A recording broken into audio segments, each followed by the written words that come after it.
Have you ever met someone who seemed almost too composed? Someone who remained calm in the face of chaos, endlessly polite, gracious with their time, and always saying the right thing, yet somehow, something didn't feel quite right. You couldn't explain it logically. There was no visible red flag. And yet, being around them left you with an odd sense of unease, a subtle tightness in your chest, a feeling like something was just off. What if I told you the real danger doesn't come from the people who yell, explode, or express overt hostility? What if the real threat hides in something far more subtle, something quiet, smooth, polished? Carl Jung, one of the deepest psychological thinkers of the modern era, warned us about a specific kind of person, one you'll rarely see coming. A person who can blend seamlessly into society, who's often respected, even admired. They're not the stereotypical manipulator, not the obvious narcissist, not the textbook liar. No, Jung cautioned us about the one who wears the perfect mask. The person who appears put together, balanced, perhaps even enlightened. But beneath that calm surface lies something far more dangerous. In today's video, we're going to unpack this profound psychological insight and examine the subtle trait Jung believed was a signal of genuine inner danger.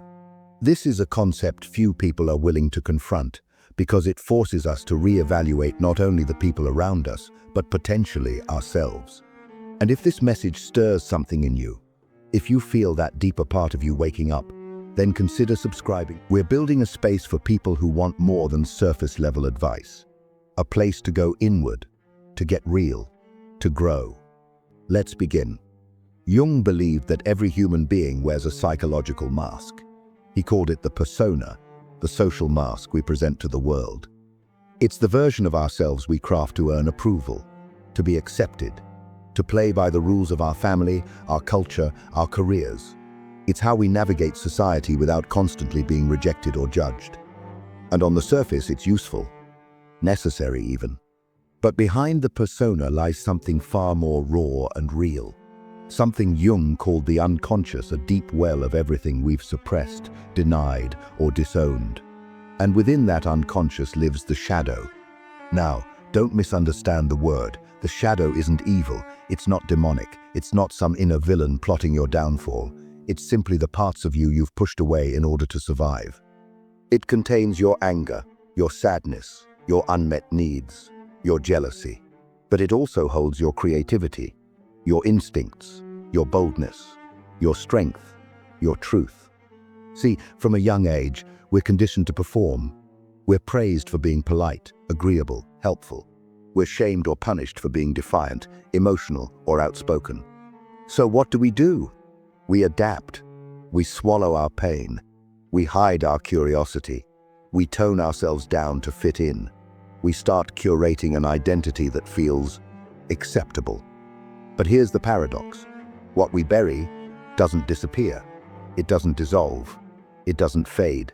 It waits. And over time, it builds pressure. The shadow begins to leak out, not in obvious ways, but in the quiet, insidious cracks of our behavior. It shows up in passive aggression, in subtle manipulation, in dreams we don't understand, in patterns of self-sabotage that feel like fate. This is why Jung famously said, "What you do not make conscious will rule your life, and you will call it fate."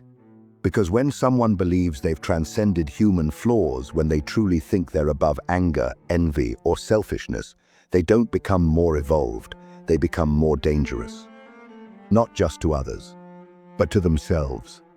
Why? Because they no longer recognize their shadow. They've buried it so deeply, worn their mask so convincingly, that they begin to believe the mask is who they are. They deceive themselves. And in doing so, they become blind to the quiet ways their repressed impulses leak out. They think they're being generous when, in reality, they're controlling. They say they're being firm when, in fact, they're punishing. They believe they're being loving when their love is laced with resentment, guilt, or quiet conditions. These are the people who are the hardest to spot, because they don't shout, they don't explode, they don't throw tantrums or start fights. They present as rational, measured, thoughtful. but something beneath the surface doesn't add up. You might feel it in your gut. You might sense it in the tension of their smile, in the way their kindness feels performative, in the way their eyes don't quite match their words. And what makes it so dangerous is that they don't know they're doing it.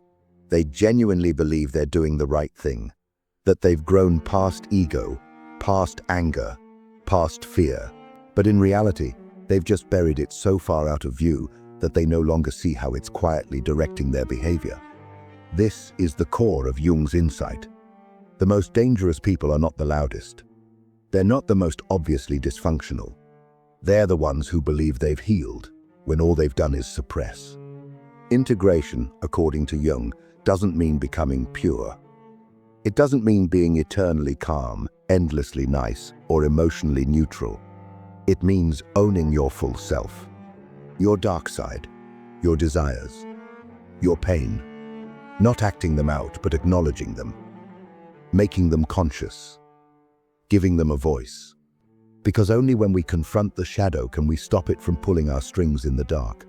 So if you've ever met someone who made you feel uneasy, not because they were harsh, but because they were too perfect, too polished, too put together, there's a good chance you were picking up on their shadow. Not what they said, but what they refused to admit, even to themselves. Carl Jung recognized a profound and unsettling dynamic within the human psyche. One that he described not as mere moral failing, but as a kind of spiritual sickness. This affliction does not arise because people are inherently evil, but because they are profoundly disconnected from their own depths. The more they refuse to acknowledge this inner fracture, the more those around them become collateral damage in an invisible war. This is why some of the most destructive individuals you will ever encounter do not appear threatening at all. On the surface, they may seem enlightened, compassionate, even saintly, yet beneath the carefully constructed facade, they are locked in a battle with themselves, a battle they don't even realize they're fighting. This isn't about condemning people for their flaws. It's about recognizing a fundamental truth of human nature. Denial does not erase the darkness, it only surrenders control over how it expresses itself. The more someone insists, "I could never be cruel, selfish, or manipulative," the more likely it is that these very qualities will emerge in distorted, unconscious ways. Jung never advocated for the eradication of the shadow. In fact, he believed the opposite. That true wholeness comes not from purity, but from integration. The path to psychological health lies in facing our darker impulses with ruthless honesty and, paradoxically, with compassion. When we can admit to ourselves, "Yes, I am capable of rage. Yes, I sometimes manipulate situations to my advantage. Yes, there are desires within me that I don't fully understand," we begin to reclaim agency over our own psyche. Jung's warning was never about evil in the traditional sense. It was about something far more subtle and far more pervasive, the danger of those who refuse to acknowledge their own darkness. When a person insists, "I have no shadow," they do not eliminate it, they merely project it outward. They blame their frustrations on their boss, their partner, society, or fate, never pausing to ask, what part of this conflict lives within me? What am I refusing to see? This is the most hazardous individual of all. The one who never self-reflects, who is convinced of their own righteousness, who wears their kindness like armor, while secretly resenting the world for not rewarding them sufficiently. They become enigmas, even to themselves. And when mystery is wrapped in denial, it festers into chaos both for the individual and for those caught in their orbit. Yet there is profound hope in Jung's teachings. The shadow is not a monster lurking in the depths, waiting to destroy you. It is the keeper of everything you have disowned, your passion, your power, your unexpressed truth. When you dare to face it not with shame, but with curiosity, you begin to reclaim the parts of yourself that have been exiled. This is why Jung's message was ultimately one of courage, not fear.